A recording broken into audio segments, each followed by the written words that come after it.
thought it would be so hard, and I tried to stop so many times, and it was so difficult, and I couldn't do it, and it'd start up again.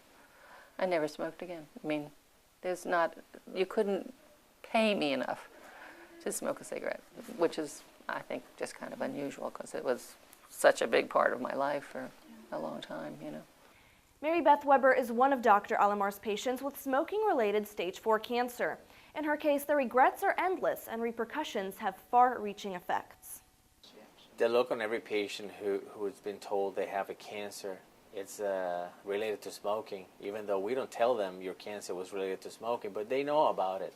The first, as I meet a patient, I start asking them questions about themselves. I don't start off by saying you have cancer. I start off by how do you feel, what symptoms happen, and then through their lifetime it says, do you ever smoke? You did when you quit.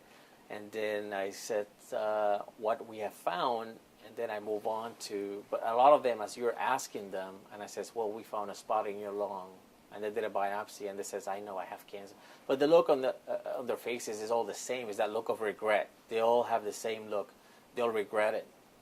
After getting this news, it was like, how could I have been so stupid to do this? I mean, now to me, it's incredible to me that I was that stupid to do that, but there it is, It's the mass murder of the 21st century, taking over 400,000 lives every year in the U.S. alone, inflicting its victims with lifelong illnesses. After numerous years of awareness campaigns, smoking continues to consume people of all ages. Cancer is just one of the devastating consequences of this avoidable habit. It's Dr. Jose Alemar's crusade to inform people about the dangers of smoking before they become his patients. Lung cancer is the most common cause of cancer death in the United States, and that is related to smoking itself. Among all the solid tumors, most of them will be linked to smoking, such as stomach cancer, esophageal cancer, bladder cancer. If you think, for example, of lung cancer, which is the standard or the most common cancer related to smoking, the cure for a patient with stage 1 lung cancer could be as low as 46% with the best therapy, surgery.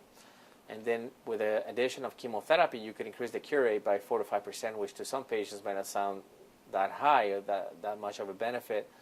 However, when your cure rate is so low to begin with, then it might be worth it. A lot of patients go for it. Patient with stage 4 is essentially a spread disease, is incurable, and the life expectancy could be as low as 3 to 6 months. There's more chemotherapy coming down the road, new agents and clinical trials, which could prolong the life expectancy by 1 to 2 years, which most patients probably want more than that. The rapidly spreading disease has detrimental effects, both physically and emotionally, as cancer impacts both friends and family. Matter of fact, I went to the doctor because my foot stopped working. My left foot just flopped, and so when I went, he kind of panicked and said, like I said, he said, you better pray you had a stroke, which obviously I didn't, but out of the blue. I mean, that was just, up to then there was nothing. Matter of fact, I was working out like crazy.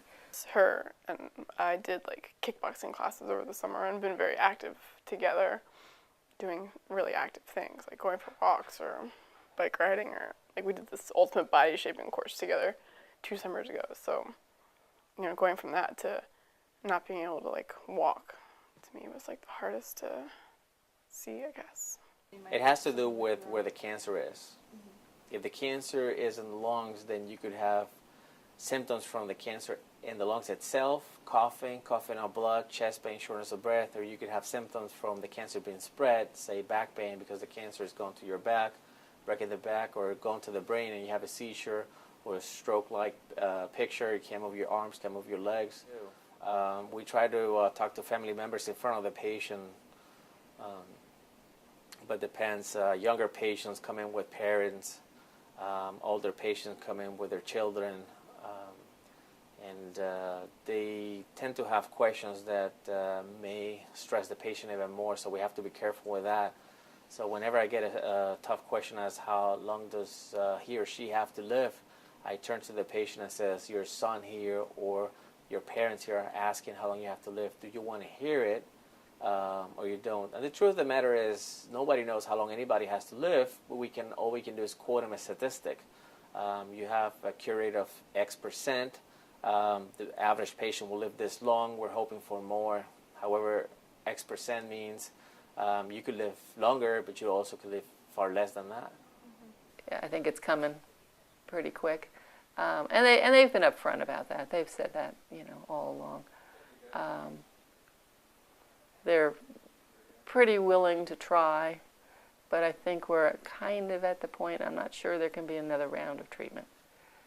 That happens. There are patients who will say, I don't want to go through it, and I want to take my chances, or I want to try something holistic, natural medicine, and or they may just say, I want to be treated for the symptoms. It's not worth my time trying to gain one more month of life with this chemo, or if I only got this much time to live, I want to do something different. I'm willing to go for it, but if it's going to make me sick and if it's going to do this and do that, but at this point, I think we'll just have to see. There's a lot to be learned from the story of Mary Beth Weber, a vibrant and loving woman consumed by a habit that gravely affected her health. It's because of patients like Mary that Dr. Alamar is so passionate about his purpose. It's because of patients like her that he's on a movement to save lives. Reporting for Countryside High School, Annetta Kozub, UPC TV.